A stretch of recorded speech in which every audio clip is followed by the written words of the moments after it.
kasih Bu Ani. Assalamualaikum warahmatullahi wabarakatuh. Waalaikumsalam warahmatullahi wabarakatuh. Bismillahirrahmanirrahim. Nahmaduhu wa nasta'inuhu wa nastaghfiruh. Wa na'udzu billahi min syururi anfusina wa min sayyiati a'malina. May yahdihillahu fala mudhillalah wa may yudhlilhu fala hadiyalah. Asyhadu an la ilaha illallah wahdahu la syarikalah wa asyhadu anna Muhammadan abduhu wa rasuluhu la nabiyya ba'dah. Alhamdulillah dan alhamdulillah kita sudah berada di surat Al-Fil. Mudah-mudahan kita bisa menyelesaikan juz 30 ya tahun ini insya Allah. Kalaupun tahun ini tidak, mungkin terakhir bulan Ramadan. Harapannya apa? Harapannya dengan mempelajari ayat-ayat Allah, dengan mengkaji tafsir yang kita bahas setiap sebulan 2 kali. Semoga Allah mencatatnya sebagai amal pemberat timbangan kita di hari kiamat nanti dan mudah-mudahan kelak Al-Quran bisa memberikan syafaat kepada kita semuanya. Insya Allah. Amin. Ya Rabbal Alamin. Tak lupa selawat dan salam kita sampaikan kepada kekasih kita Rasulullah Shallallahu Alaihi Wasallam di mana beliau dilahirkan pada tahun gajah. Mengapa tahun kelahiran beliau disebut dengan tahun gajah? Karena ada peristiwa besar. Peristiwa besar di mana tentara bergajah ingin menghancurkan Ka'bah, ingin menghancurkan Baitullah gitu ya. Dan sebagaimana kita ketahui bahwa Allah itu penjaga Ka'bah, Allah itu penjaga Al-Quran, Allah itu penjaga nabi-nabinya. Maka dari ayat atau surat Al-Fil yang akan kita bahas, kita akan belajar bagaimana keluarga Rasulullah Shallallahu Alaihi Wasallam sebagai keluarga teladan, keluarga pilihan yang begitu kuat sandarannya kepada Allah Subhanahu wa taala. Maka sampai-sampai suku Quraisy itu disebut dalam Al-Qur'an ya. Mungkin next kita akan sampai kepada surat Quraisy. Di situ kita memahami bahwa Allah Subhanahu wa taala memuliakan kaumnya, kaum Nabi Muhammad SAW memuliakan juga kabilahnya, memuliakan juga sukunya gitu ya. Jadi keluarga besarnya, sukunya, kabilahnya itu dimuliakan oleh Allah Subhanahu wa taala. Karena Rasulullah Shallallahu alaihi wasallam sebagai kekasih Allah. Maka jika kita ingin disayang oleh Allah, dimuliakan oleh Allah, maka cintailah Rasulullah Shallallahu alaihi wasallam, cintai Al-Qur'an, cintai Baitullah. Harapannya dengan mencintai makhluk Allah dan kita mencintainya karena Allah, Allah akan memberikan cinta kepada kita semuanya dan berharap sekali di hari kiamat nanti kita mendapatkan syafaatnya. Amin ya rabbal alamin. Hari ini sebelum saya menyampaikan surat Al-Fil, tafsir surat Al-Fil, Neng Ani boleh tolong dibacakan surat Al-Filnya. Sambil saya izin ya Iklim Indonesia yang mengaktifkan TikTok saya. Silahkan Mbak. Ya, dengan nama Allah yang Maha Pengasih, Maha Penyayang. Tidakkah engkau Muhammad perhatikan bagaimana Tuhanmu telah bertindak terhadap pasukan gajah? Bukankah dia telah menjadikan tipu daya mereka itu sia-sia? Dan dia mengirimkan kepada mereka burung yang berbondong-bondong, yang melempari mereka dengan batu dari tanah liat yang dibakar, sehingga mereka dijadikannya seperti daun-daun yang dimakan ulat. Sadaqallahul adzim. Sadaqallahul azim. Baik, kita tahu kalau surat Al-Fil ini dalam Al-Quran itu memiliki arti yang luar biasa ya. Al-Fil itu artinya gajah. Kenapa surat ini dinamakan surat Al-Fil? Karena ayat pertamanya gitu ya. Ayat pertamanya itu Allah menyebut Ashabul Fil, tentara bergajah. Pernah seorang nabi palsu ditantang untuk membuat surat gitu ya. Membuat surat karena eh, kekuatan Al-Quran ini kan sastranya tinggi ya. Al-Quran itu sastranya tinggi sekali, tidak bisa ada yang mengunggulinya. tidak ada yang bisa mengikutinya gitu ya. Namun dia berusaha bagaimana membuat surat palsu. Dibuat juga namanya surat Al-Fil juga gitu. Tetapi kalimatnya lucu gitu ya. Jadi kalau ini kan nyastra dan kejadian nyata gitu. Mereka menciptakan surat Al-Fil palsu tetapi nyontek ya dari surat-surat Al-Qur'an. Misalnya Al-Fil, ma huwal fil, wa ma adro kamal fil, alladhi anfuhu tawil. Apa artinya? Gajah. Apa itu gajah? Tahukah kamu apa itu gajah? Gajah adalah yang hidungnya panjang kayak gitu-gitu. Hmm. Jadi eh, nggak ada nggak ada bobotnya, nggak ada manfaatnya gitu ya. Karena ayat-ayat Allah ini jika kita pahami ujungnya sama tetapi artinya dahsyat gitu. Al-Quran itu isinya nggak akan pernah berubah. Ayatnya ya begitu, terdiri dari 30 juz gitu ya, 114 ayat gitu. 4 surat gitu ya. Dan begitu terus gitu dari masa Rasulullah Shallallahu Alaihi Wasallam sampai detik ini kan Al-Quran utuh ya, nggak ada penambahan, nggak ada pengurangan, nggak ada perubahan. Begitu saja Allah jaga, memang Allah lindungi, gitu ya. Namun isi Al-Quran itu yang bisa merubah kita gitu. Mungkin dulu kita cuma baca biasa-biasa saja gitu. Tetapi bertambahnya usia, bertambahnya kecintaan kita kepada Al-Quran, keponya kita dengan isi Al-Quran, penasarannya kita, dekatnya kita dengan Al-Quran itu akan merubah hati kita gitu. Makanya nggak semua orang bisa baca Quran, nggak semua orang juga bisa memahami Al-Quran, dan tidak semua orang juga mau dekat dengan Quran kan gitu. Makanya orang-orang yang mau baca Quran, mau memahami tafsir dari Al-Quran dan mau menghafal Quran itu kan hanya dipilih saja sama Allah Subhanahu wa taala. Maka banggalah kalau kita termasuk yang dipilih oleh Allah gitu. Dipilih di sini kita belajar baca Al-Qur'an yang benar, kita belajar tafsirnya, sedang belajar juga menghafalnya gitu. Kenapa? Karena berharap sekali kelak Al-Qur'an ini memberikan syafaat kepada kita semuanya. Dan mudah-mudahan ya duduknya kita di sini salah satu cara kita untuk mendapatkan syafaat dari Rasulullah Sallallahu Alaihi Wasallam dan dari Al-Quran, insya Allah. Semoga kita mendapatkannya. Amin ya Rabbal Alamin. Maka kita lihat surat Al-Fil. Ini suratnya cuma 5 ayat. Dan ini jadi surat favorit ya. Surat favorit buat ibu-ibu semua karena pendek. Pengen baca surat yang agak panjang, lupa lagi, balik lagi ke surat pendek gitu ya. Termasuk diantaranya surat Al-Fil. Apa sih kronologis turunnya ayat ini gitu ya. Jadi Allah Subhanahu wa taala ketika menyampaikan kepada kita surat Al-Fil, sudah saya singgung ya kenapa surat ini disebut surat Al-Fil karena di ayat pertama Allah menyebut Ashabul Fil gitu ya. Walaupun cuma 5 ayat tetapi kandungan atau sejarah yang ada dalam surat ini tuh panjang gitu ya. Dan dibuka oleh Allah dengan sebuah pertanyaan. A'udzubillahi minasyaitonirrajim. Alam tara kaifa fa'ala rabbuka bi ashabil fil gitu. Tidakkah engkau ya Muhammad sallallahu alaihi wasallam gitu ya. Taro itu engkau ya. Tidakkah engkau ya Muhammad sallallahu alaihi wasallam perhatikan bagaimana Tuhanmu telah bertindak terhadap pasukan bergajah. Karena Al-Quran ini turun kepada Rasulullah Sallallahu Alaihi Wasallam, maka setiap ayat yang bunyinya engkau itu untuk Rasulullah Shallallahu Alaihi Wasallam.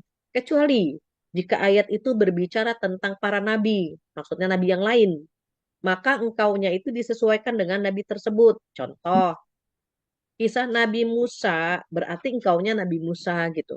Kisah Nabi Ibrahim berarti engkaunya Nabi Ibrahim. Jika ayat itu berbicara tentang para nabi-nabi yang disebut dalam Al-Quran. Tetapi jika ayat itu langsung gitu ya, engkaunya itu adalah Nabi Muhammad Sallallahu Alaihi Wasallam. Bagaimana yang pernah kita pelajari, kita sampaikan bahwa surat Ad-Duha dengan surat al-insyirah, alam nasyrah laka sodrok. Itu kan banyak tuh kamu. Kalau kita tahu bahasa Arab kan ada ka. Misalnya wadduha wal laili idza saja. Ma wadda'aka gitu kan. Ma wadda'aka rabbuka. K-nya itu kepada Rasulullah Shallallahu Alaihi Wasallam. Gitu.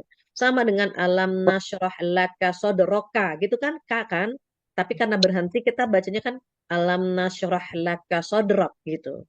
Sebetulnya K-nya itu untuk Rasulullah Shallallahu Alaihi Wasallam karena ayat ini turun untuk beliau begitu. Sama halnya dengan Alfil hari ini gitu ya. Jadi taro, alam taro gitu ya. Tidakkah engkau perhatikan? Berarti maksudnya Nabi Muhammad Shallallahu Alaihi Wasallam.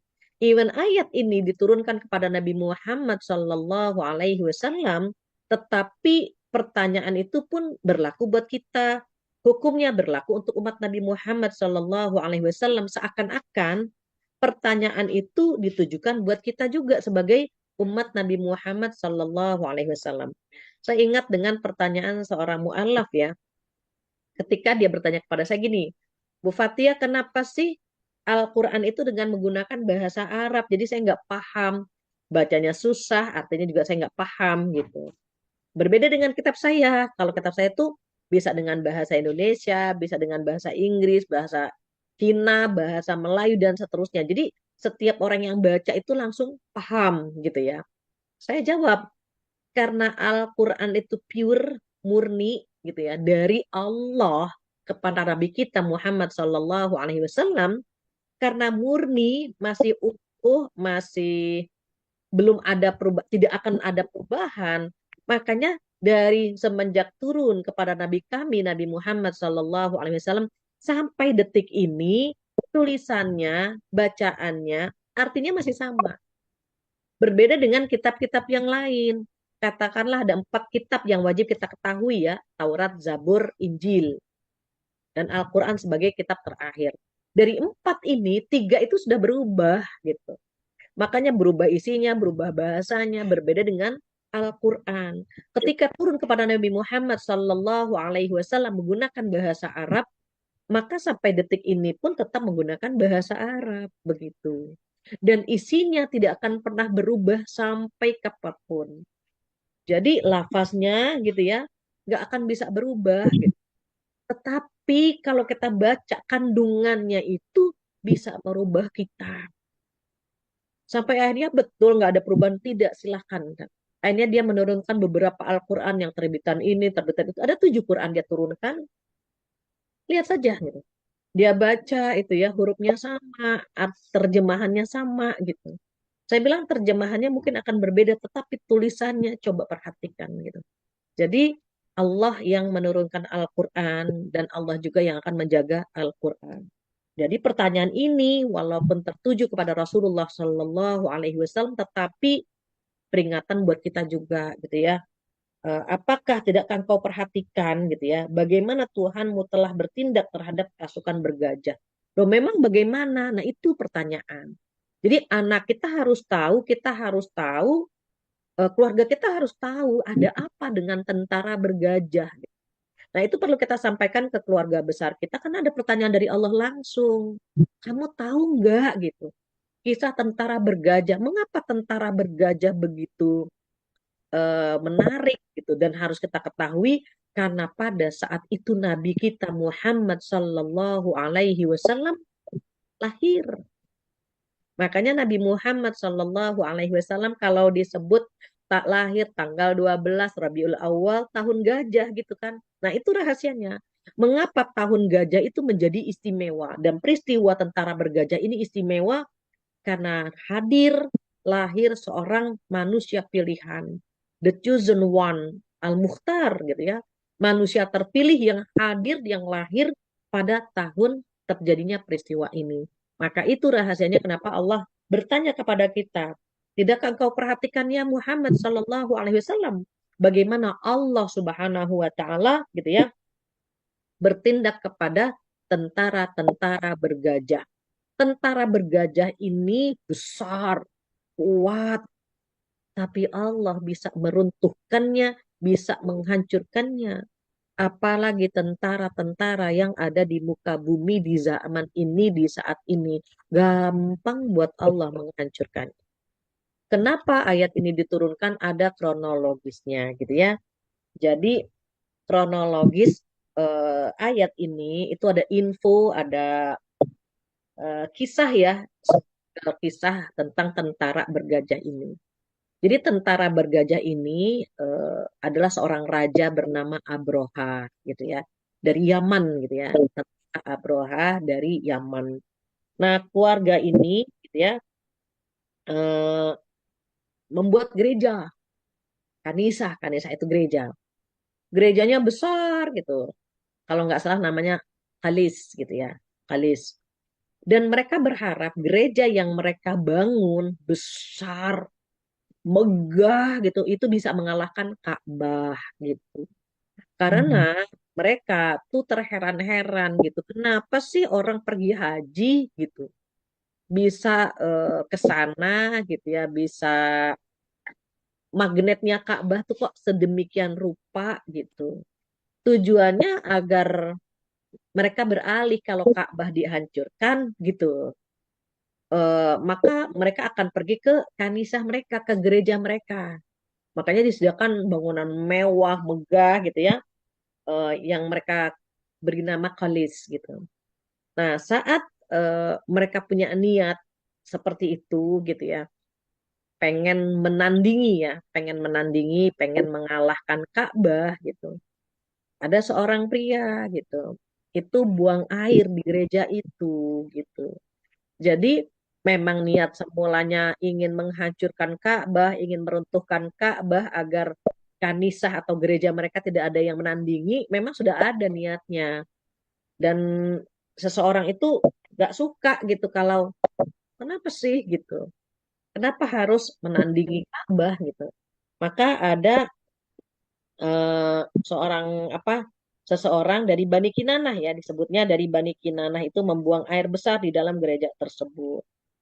Karena dia buang air di kanisa atau di gereja tersebut, itu membuat marah Raja Abrohah gitu ya.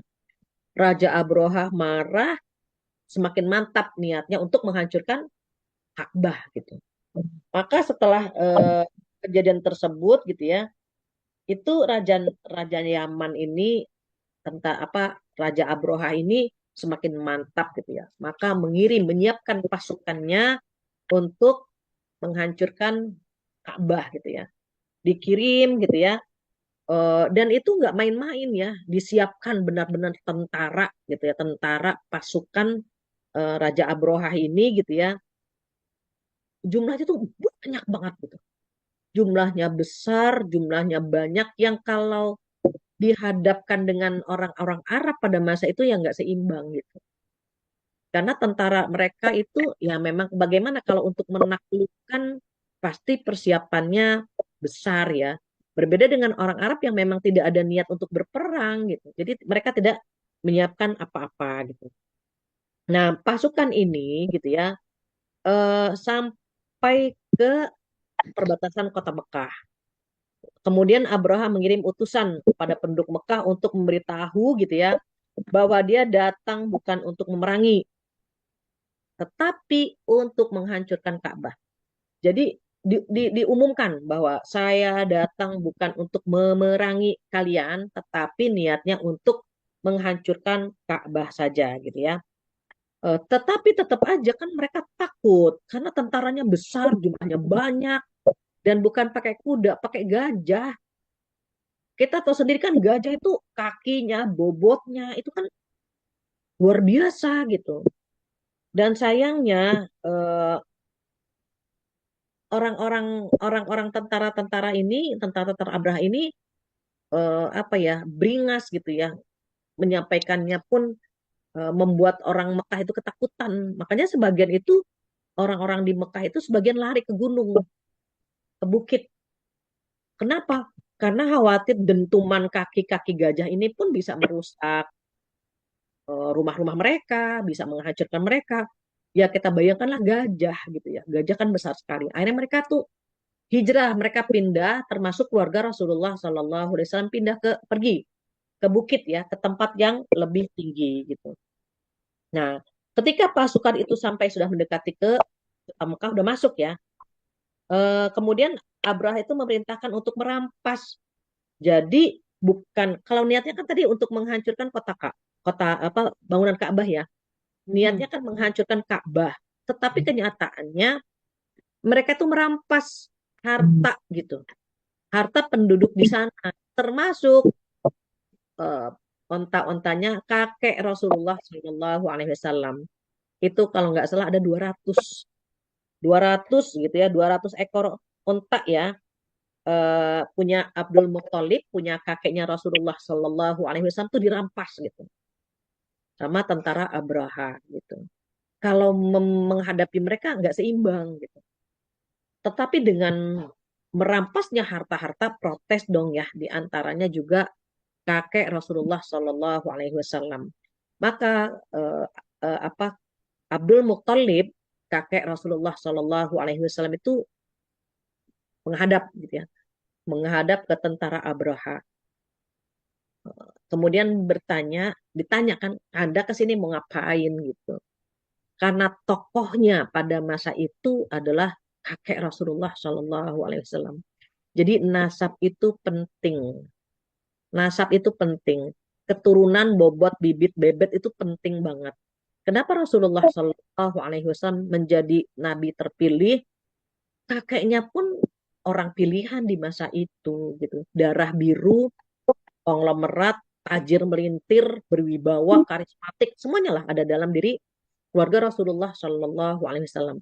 Ketika kakeknya Nabi Muhammad Shallallahu Alaihi Wasallam gitu ya datang menghadap ke tentara Abroha gitu, ditanya gitu, Anda mau ngapain gitu. Ternyata eh, kakek Rasulullah Shallallahu Alaihi Wasallam itu saya datang untuk memohon pada raja agar mengembalikan 200 ontak yang dirampas gitu. Tentara Abroha bingung, saya itu ingin menghancurkan Ka'bah gitu.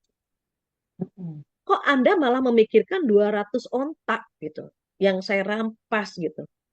Dikira dikira Abroha ini kakeknya Nabi Muhammad Shallallahu Alaihi Wasallam menghadap untuk meminta agar gitu ya Ka'bah Mm-mm. tidak jadi di ini dan seterusnya. Terus eh, apa kata kakek Nabi Muhammad? Abdul Muthalib bilang begini, saya pemilik onta yang 200 itu. Karena saya pemilik onta, maka saya minta onta itu dikembalikan kepada saya. Sementara kalau Ka'bah itu rumahnya Allah, biarkan Allah yang menjaganya, gitu ya. Kalau saya tuannya onta, Allah tuannya Ka'bah, gitulah. Mm-mm. Jadi saya cuma meminta dan menjaga hak saya karena saya tuannya onta gitu. Saya minta onta saya. Kalau Ka'bah itu rumah Allah, Allah yang menjaganya. Gitu. Jadi eh, tawakal keluarga Mm-mm. Rasulullah itu tinggi sekali gitu ya. Dan Abroha itu kaget mendengar jawaban itu gitu ya. Ketika tahu gitu ya, eh, begitu kuatnya ya akidah keluarga Rasulullah Shallallahu Alaihi Wasallam gitu ya, eh, mendengarkan eh, rumah Allah itu ada pemiliknya Allah, Allah yang akan menjaga gitu. Maka akhirnya onta-onta itu dikembalikan karena Abdul Muthalib hanya minta yang 200 onta saja. Akhirnya dikembalikan onta-onta itu dan Abroha beserta tentaranya masuklah ke kota Mekah. Nah, apa gajah-gajah ini sudah disiapkan ya. Kemudian eh, ketika mereka sudah mulai masuk, ini ada nama gajahnya Mahmud. Mm-mm.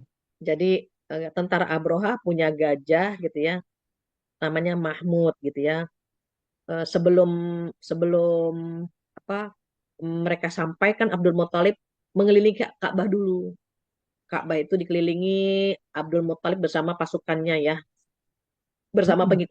bersama pengikutnya keliling Ka'bah, mendoakan Ka'bah ini agar Allah jaga, Allah lindungi.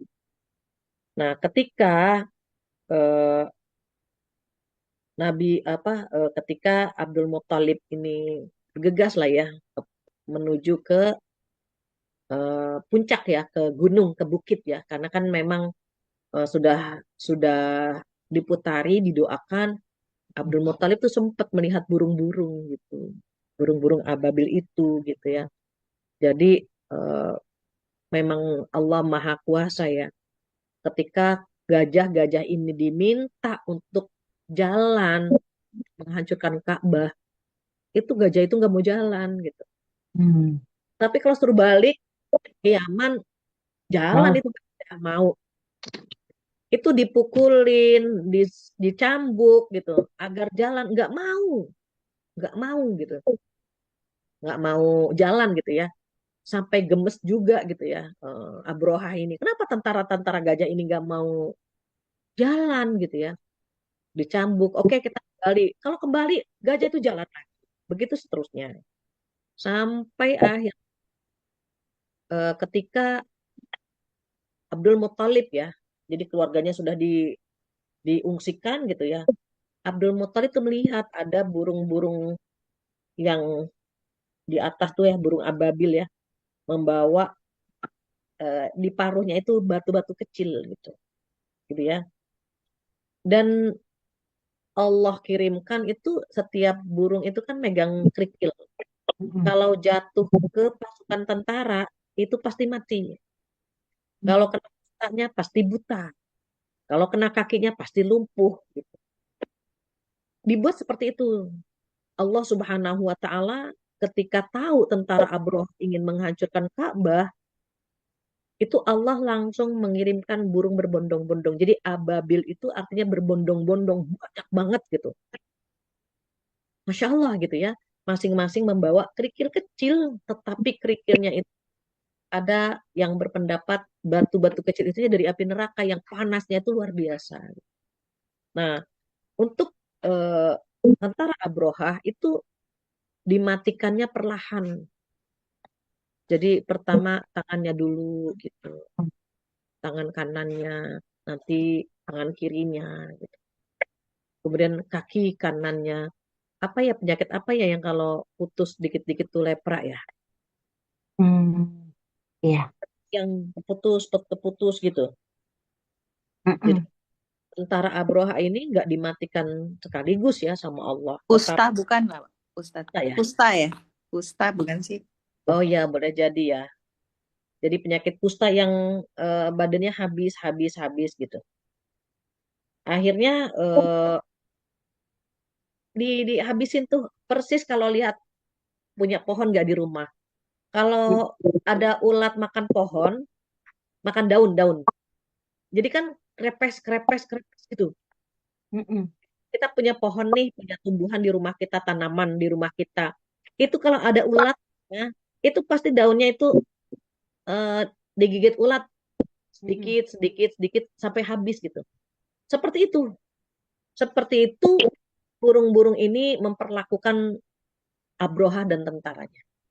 Hanya ada sebagian yang langsung mati, ada juga yang perlahan-lahan. Dan untuk tentara Abroha itu tidak dimatikan sekaligus gitu. Jadi tangannya dulu putus gitu. Kanannya, nanti tangan kirinya, terus nanti kakinya yang sebelah kanan sampai pincang-pincang gitu. Nanti kaki kirinya sampai dia ngesot-ngesot gitu ya. Terus putus gitu.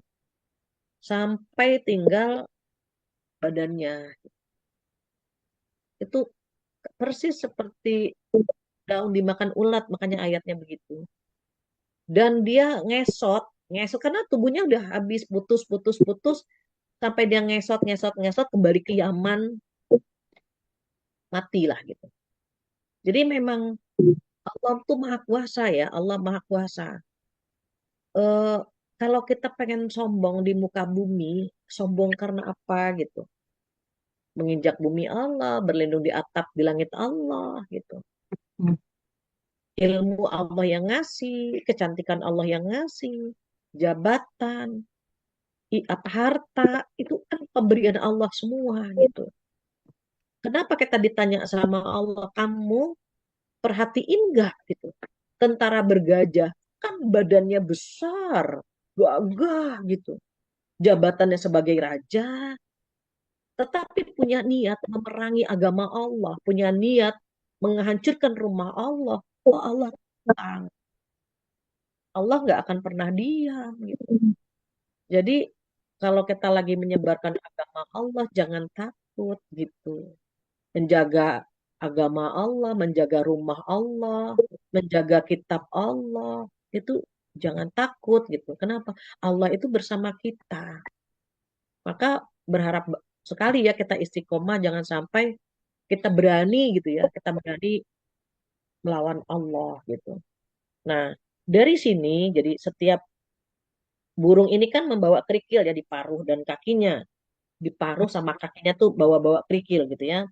Dan dilemparkan kepada tentara Abraha dan kepada Raja Abroha dan tentaranya.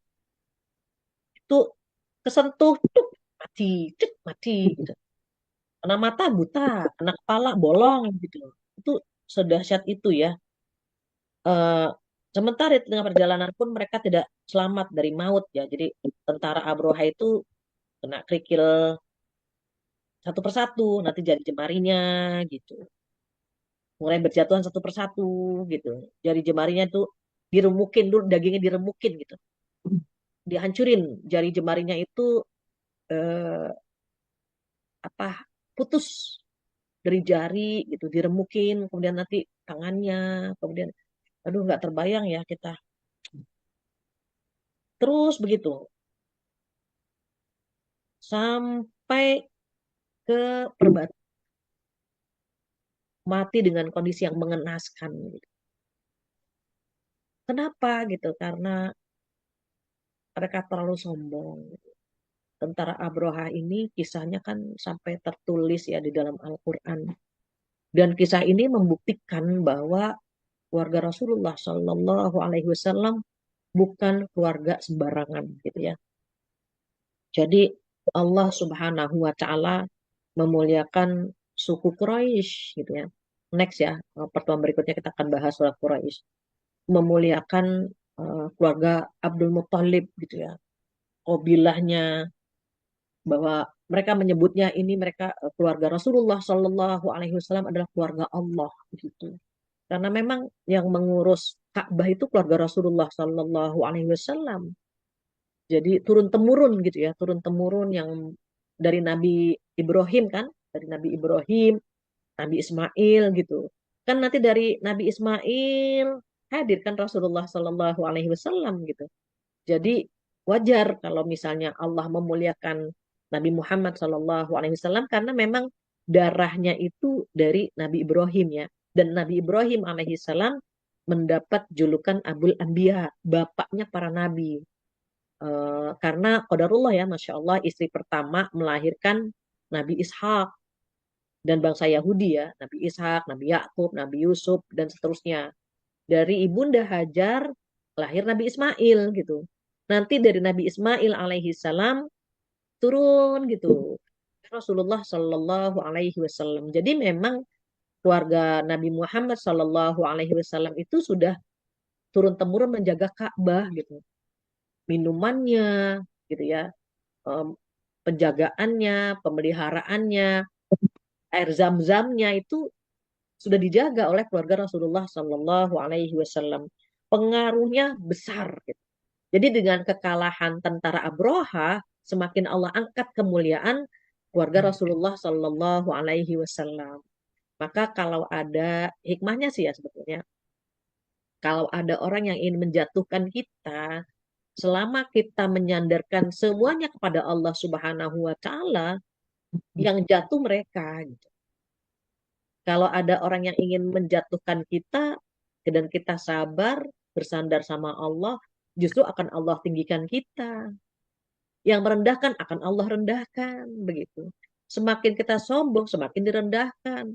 Semakin kita merendah kepada Allah, Allah tinggikan, begitu. Jadi eh, Allah itu maha kuasa gitu ya. Allah tuh sayang banget sama orang-orang yang merendah di hadapan Allah Subhanahu wa taala, bersujud, menghibah gitu. Dan Allah rindu itu gitu.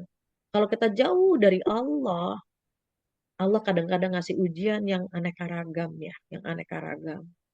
Karena Allah kangen dengan doa-doa kita, Allah rindu dengan puitisnya kita, menghibahnya kita gitu.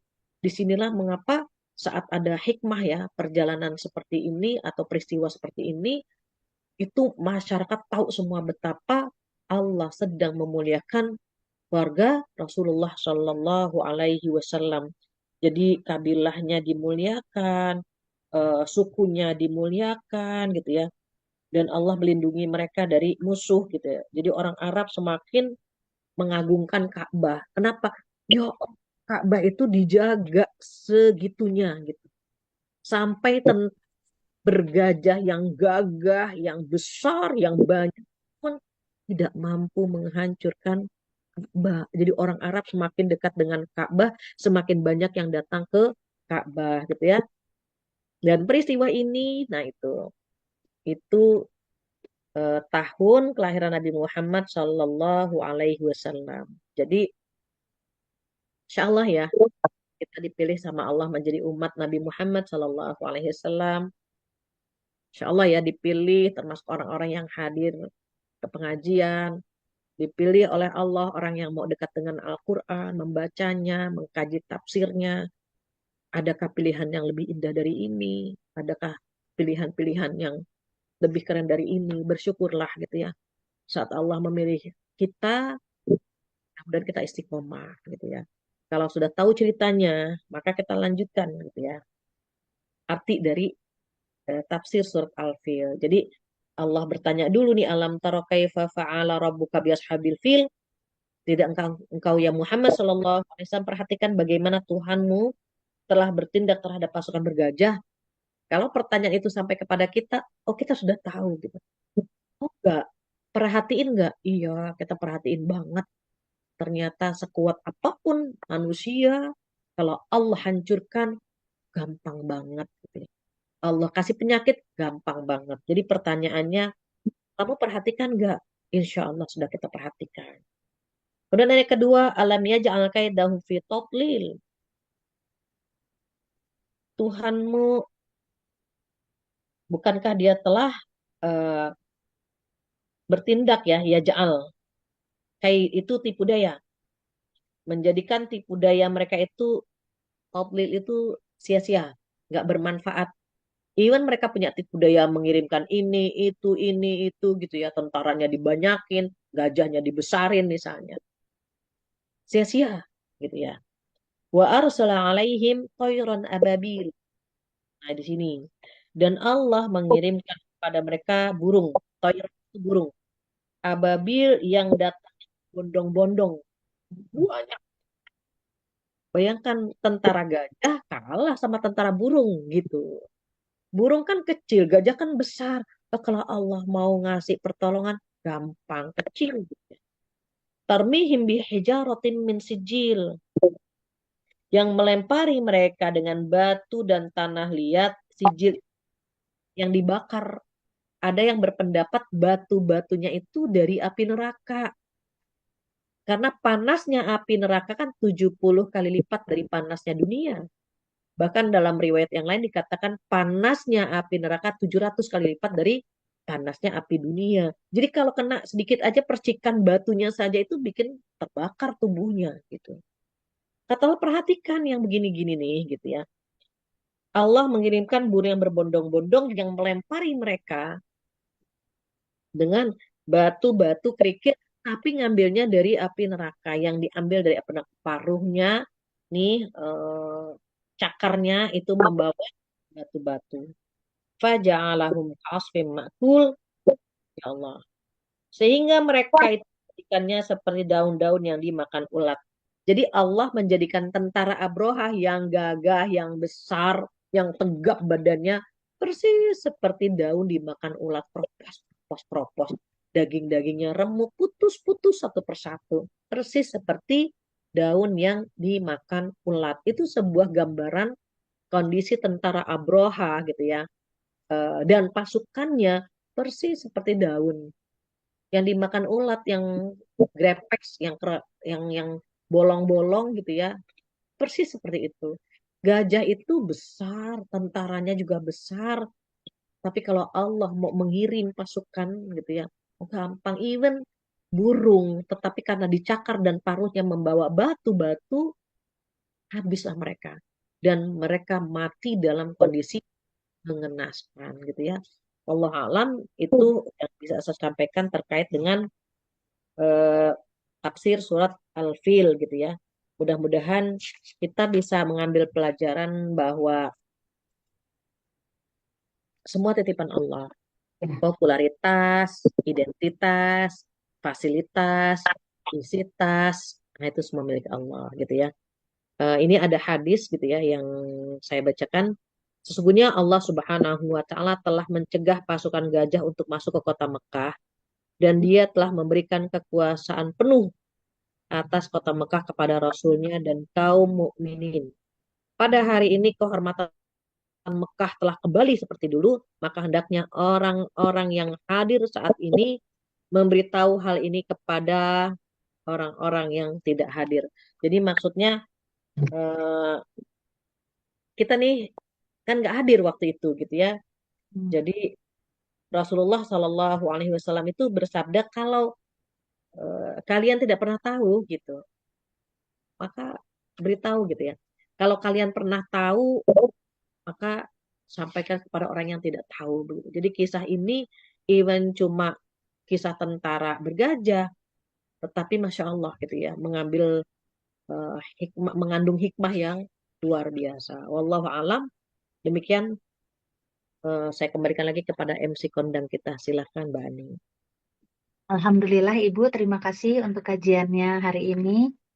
Baik, sahabat solehnya ada yang ingin bertanya, boleh seputar surat ini ataupun yang lainnya, pembahasan lainnya. Dipersilakan. Silakan Neng. Ya, Ada yang mau bertanya dari ibu-ibu Ashabul Jannah? hmm, silakan. Ini ada info, ada apa? Ada wacana baru ya. Jadi setiap burung membawa 3 kerikil, Oh, kerikil kedua kakinya, 1 kerikil di paruhnya. Tadi di paruh iya, 1, di cakarnya 2. Jadi masing-masing bawa 3 kerikil gitu ya. Masya diparus. Allah ya. Mm-mm. Sedikit lupa ya Allah memberikan balasan ya. Padahal kerikilnya itu kecil, seperti biji-bijian saja, tapi bisa mematikan gitu ya. Mm. Eh, ada di luar tema ini pun nggak apa-apa. Assalamualaikum, izin bertanya. Waalaikumsalam. Iya, kalau kita baca kisah-kisah dalam Al-Quran itu kan eh, balasannya tuh selalu nyata ya,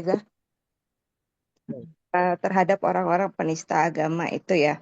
Eh, Tapi kalau zaman sekarang kok balasannya sepertinya kalau kita lihat kasat mata itu kok kenapa lama ya gitu terhadap orang-orang yang mendustakan agama itu gitu.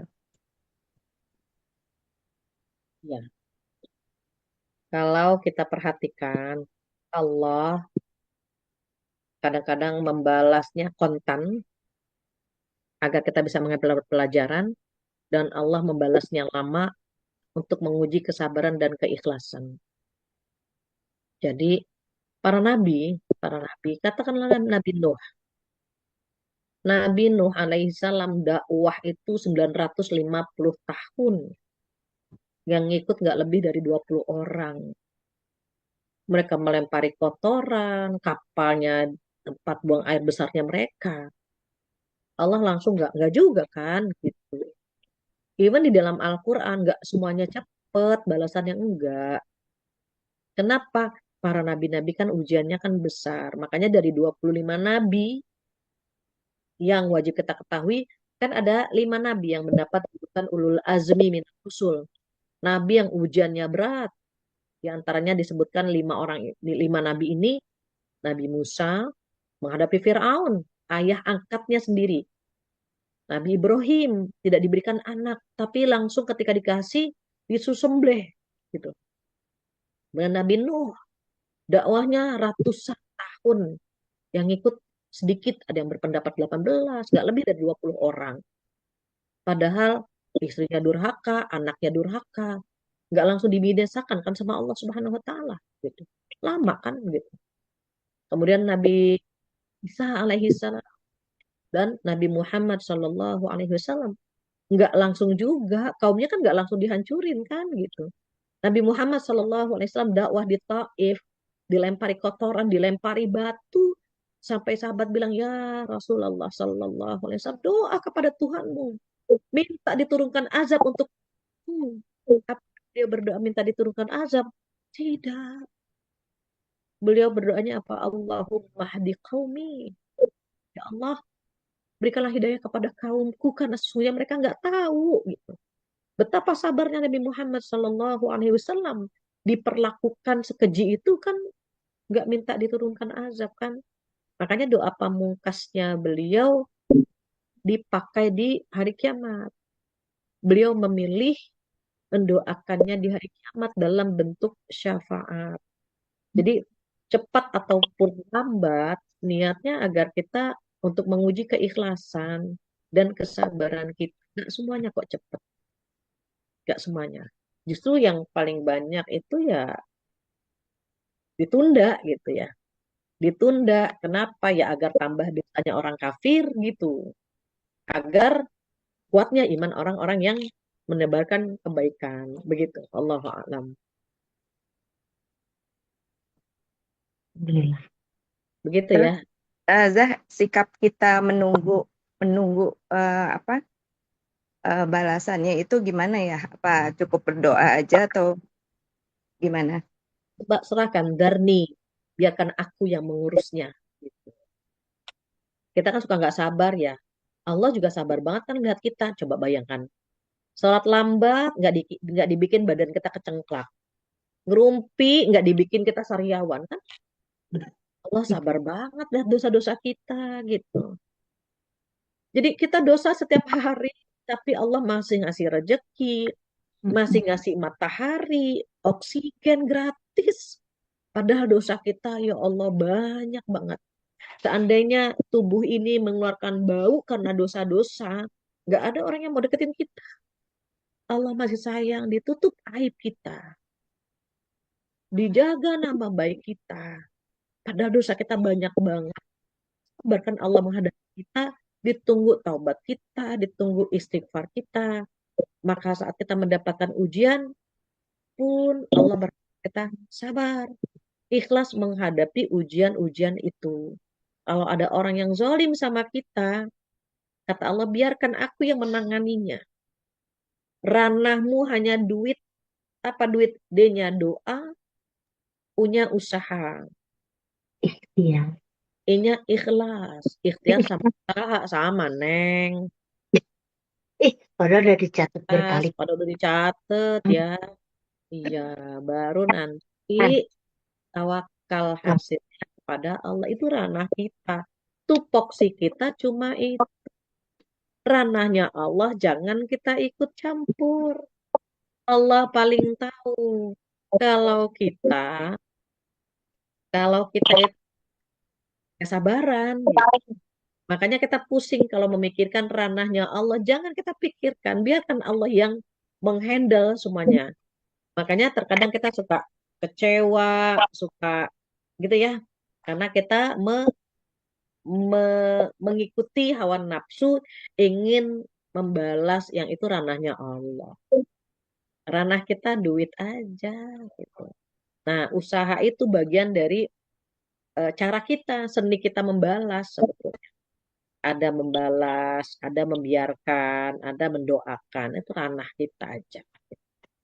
Sama lah halnya misalnya, kenapa sih itu orang-orang yang dibinasakan? Kenapa orang Palestina sampai sekarang misalnya ya, kemarin ada gencatan senjata ya Alhamdulillah. Itu Allah itu pengen nguji kita, pengen melihat kita. Allah membantu orang Palestina sekali kedipan mata juga selesai. Allah cuma mau tahu kita di pihak yang mana. Apakah kita di pihak Yahudi atau kita di pihak Palestina. Makanya boikotnya jangan berhenti, terus. Terus boikotnya. Sampai hancur ekonomi mereka. Boleh jadi Dengan kita memboikot itu salah satu amal pemberat timbangan kita yang mampu mengantar ke surganya Allah. Demikian Allahu a'lam. Baik, apa ada lagi yang ingin bertanya? Satu lagi, Neng. Satu lagi masih boleh? Mbak Ani, izin nanya Mbak Ani. Iya, silakan, Mbak. Assalamualaikum Ustazah maksudnya. Ustazah mau nanya dong, kan pernah datang gitu, pernah masuk ke musola waktu itu lagi di mall gitu ya. Terus mau eh, udah ada yang ngimamin untuk sholat zuhur. Nah, itu sebaiknya kita tuh ngikut langsung yang sholat zuhur itu atau aku masih kepengen qobliyahnya dulu gitu, ngerjain sunnah qobliyah. Jadi kalau dalam situasi kayak gitu, perhitungannya gimana ya, Ustazah? Lebih baik yang mana? Lebih Seperti, baik ikut jamaah.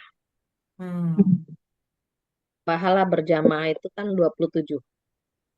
Sendiri cuma dapat satu. Gitu. Walaupun hmm, nanti ranahnya berapa persen pahalanya itu ranahnya Allah gitu ya. Tapi mm-mm. kan kita dapat informasi kalau sholat berjamaah kan pahalanya 27 kali lipat. Jadi langsung gabung, langsung aja gabung kepada orang yang sholat berjamaah. Begitu, Allah. Oh, nggak dapat qobliyahnya nggak apa-apa ya, Ustazah? Nggak apa-apa. Ya pilihan, semua pilihan ada konsekuensinya. Hmm, oke oke. Kalau saya tipe yang nyari pahalanya berlipat ya. Hmm, Kecuali kalau misalnya kita bisa bilang gini, kita qobliyah dulu. Terus ada orang yang mau sholat bareng yuk. Nah, baru dapat dua-duanya. Oh iya. oke oke. Jadi jadi pilihan, hidup itu pilihan lah ya. Hidup itu pilihan dan semua ada konsekuensinya. Tapi kalau kita mau hitung-hitungan pahala ya pahala berjamaah lebih besar gitu ya. Ya, jasa. Baik, Wak Yati. Ustazah. Karena sudah jam 11 seperempat, saya rasa cukup sekian untuk pertemuan hari ini.